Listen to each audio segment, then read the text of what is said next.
नमस्कार, स्वागत है आपका एनएमएफ न्यूज में। मैं हूं आपके साथ शबनम। अभी तक बंगाल से खबरें आ रही थी कि ममता की पूरी पार्टी टूट के कगार पर पहुंच गई है। सांसद भाग रहे हैं, विधायक भाग रहे हैं, लेकिन इस बीच अब महाराष्ट्र पर सबकी नजरें आकर टिक गई हैं, क्योंकि महाराष्ट्र में एक के बाद एक ऑपरेशन चलने की खबर सामने आ रही है। अभी तक कहा जा रहा था ऑपरेशन टाइगर चल रहा है, ऑपरेशन पंजा चल रहा है, और अब कहा जा रहा है कि उद्धव और शरद पवार गुट में ऑपरेशन लोटस की शुरुआत हो चुकी है। आखिर महाराष्ट्र में कौन सा ऑपरेशन चल रहा है, इसको लेकर चर्चाएं तेज हो गई हैं।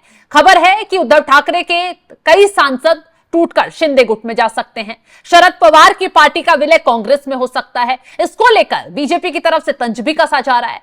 सीएम फडणवीस ने भी इसको डूबता हुआ जहाज बता दिया है कांग्रेस को लेकर।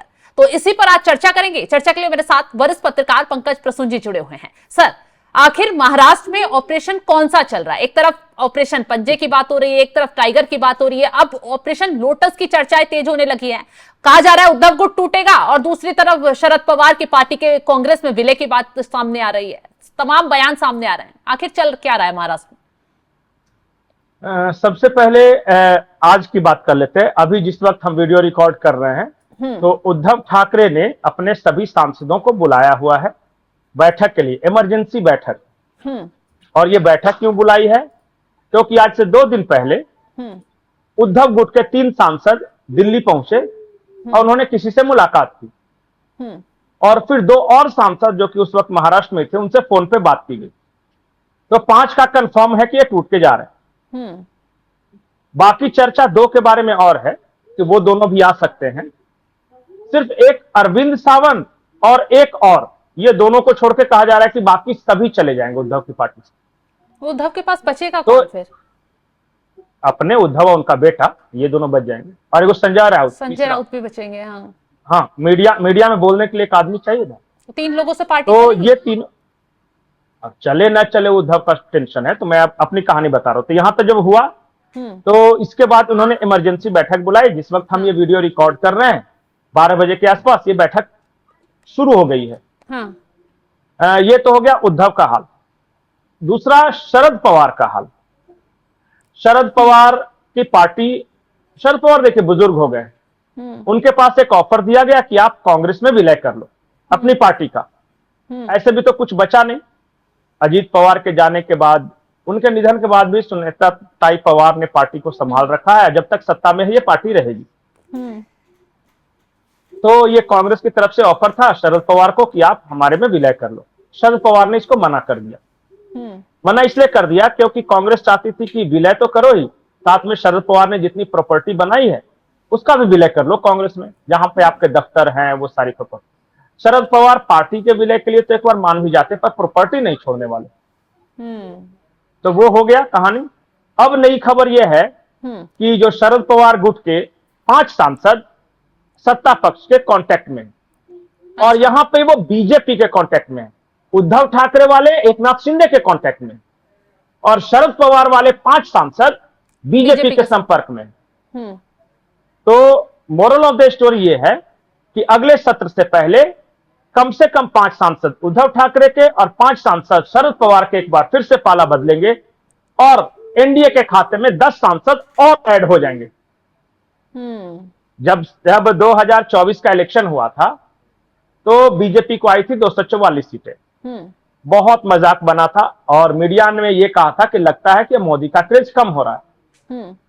अब वो 2024 की बात थी। 2026 आते आते 2 साल में बीजेपी इतनी मजबूत हो गई है, या एनडीए इतनी मजबूत हो गई है कि 2019 से भी ज्यादा मजबूत नजर आ रही। तो इन्होंने अपनी संख्या को कैसे बढ़ाया?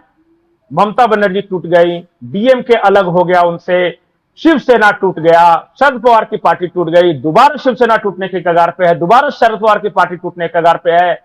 राज्यसभा चुनाव दर चुनाव इन्होंने सफलता के झंडे गाड़े। उसके बाद विधानसभा चुनाव में चाहे हरियाणा हो, महाराष्ट्र हो, बिहार हो, बंगाल हो, ये सब फतह करते चले गए, तब आज इतने मजबूत दिख रहे हैं। तो जो खुशी थी ना 2024 में, yes we won, Supriya Singh, वो खत्म, टाटा बाय बाय। आज मोदी वैसी सरकार चला रहे हैं, इतनी मजबूती से चला रहे हैं जितनी मजबूती से उन्होंने 2019 में 303 सीट लाने के बावजूद नहीं चलाया था। अब कैसे टक्कर देंगे प्रधानमंत्री मोदी को, बीजेपी को या फिर देवेंद्र फडणवीस को? ये तो बड़ा एकजुट होकर चल रहे थे, पूरा गठबंधन लेकर चल रहे थे कि कांग्रेस भी है, उद्धव ठाकरे की पार्टी भी है, शरद पवार की पार्टी भी है। सारा किला तो ढह गया। तो यही तो मैं कह रहा हूं कि आप कह रहे कैसे चैलेंज करें, कौन चैलेंज करेगा? सबसे बड़ी बात, उद्धव चैलेंज करेंगे, ममता चैलेंज करेंगी, शरद पवार चैलेंज करेंगे, कौन है? तमिलनाडु में सबसे बड़ी पार्टी जो चैलेंज करने वाली थी डीएमके, उसको भी आपने छोड़ दिया।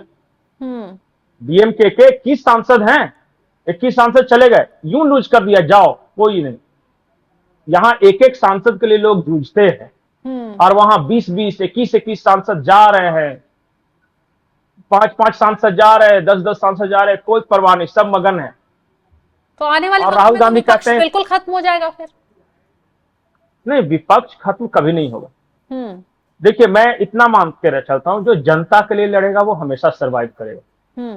जो घर से बैठ के सिर्फ इस बात पे राजनीति करेगा कि मेरे बाप दादा बहुत बड़े नेता थे इसलिए मुझे भी नेता मान लो, वो हमेशा मार खाएगा। राहुल के साथ भी यही समस्या है कि मेरे पिताजी, मेरी दादी, मेरे नाना, ये सब बहुत बड़े थे, मैं उस परिवार का हूं इसलिए मुझे नेता मान लो। उद्धव के साथ ये समस्या है कि मेरे पिताजी बाला साहब ठाकरे बहुत बड़े नेता हैं इसलिए मुझे नेता मान लो। तेजस्वी के साथ समस्या है कि लालू जी ये बहुत बड़े नेता थे इसलिए मुझे नेता मान लो। और अखिलेश कह रहे कि मुलायम बहुत बड़े नेता था इसलिए मुझे नेता मान लो। उधर उमर अब्दुल्ला कह रहे कि मेरे बाप बहुत बड़े नेता थे और उसके मेरे दादाजी बहुत बड़े नेता थे इसलिए मुझे नेता मान लो। तो सब बाप दादा के भरोसे नेतागिरी करे, ऐसे नहीं होता। आप अपना क्या बनाए, तो जो बनाएगा वो जीतेगा। तो कर तो रहे हैं, शरद पवार अपनी जगह जमीन पर उतरते हैं, मुद्दे उठाते हैं, सिर्फ यही रोना रोते नजर आते हैं ना कि पार्टी तोड़ दी, मेरे साथ इसने ऐसा कर दिया वैसा कर दिया। अब जनता के साथ में सिंपैथी दिखाएंगे जब भी तो कुछ होगा ना। नहीं, शरद पवार एक्टिव थे, वो पॉलिटिशियन बहुत बढ़िया थे। हाँ, लेकिन उनकी उम्र हो गई 90 साल। महाराष्ट्र की राजनीति का ऐसा कैसा चाणक्य कि घर ही टूट गया अपना, पर पार्टी छोड़ ही दीजिए, पार्टी टूटे तो टूटे, घर, अपना भतीजा, भतीजे की पत्नी, सब तो दूसरी तरफ चलेगी। ऐसा किस बात का चाणक्य? इससे बढ़िया तो कम ही चाणक्य रहते, अपना परिवार बचा लेते कम से कम। आप चाहे जो भी कहिए, ममता बनर्जी का सब कुछ लूट गया पर भतीजा तो है ना कम से कम साथ में। शरद पवार का तो भतीजा भी साथ में नहीं। तो अब आने वाले वक्त में उद्धव ठाकरे, शरद पवार क्या करेंगे? क्योंकि अकेले ही बच रहे हैं, सारे सांसद टूट टूट कर इधर जा रहे हैं, पार्टी में कोई बचा नहीं, जमीनी स्तर पर पूरी पार्टी खत्म होती जा रही है। तो अब रास्ता क्या बचा है? क्या कुछ तो करेंगे ना?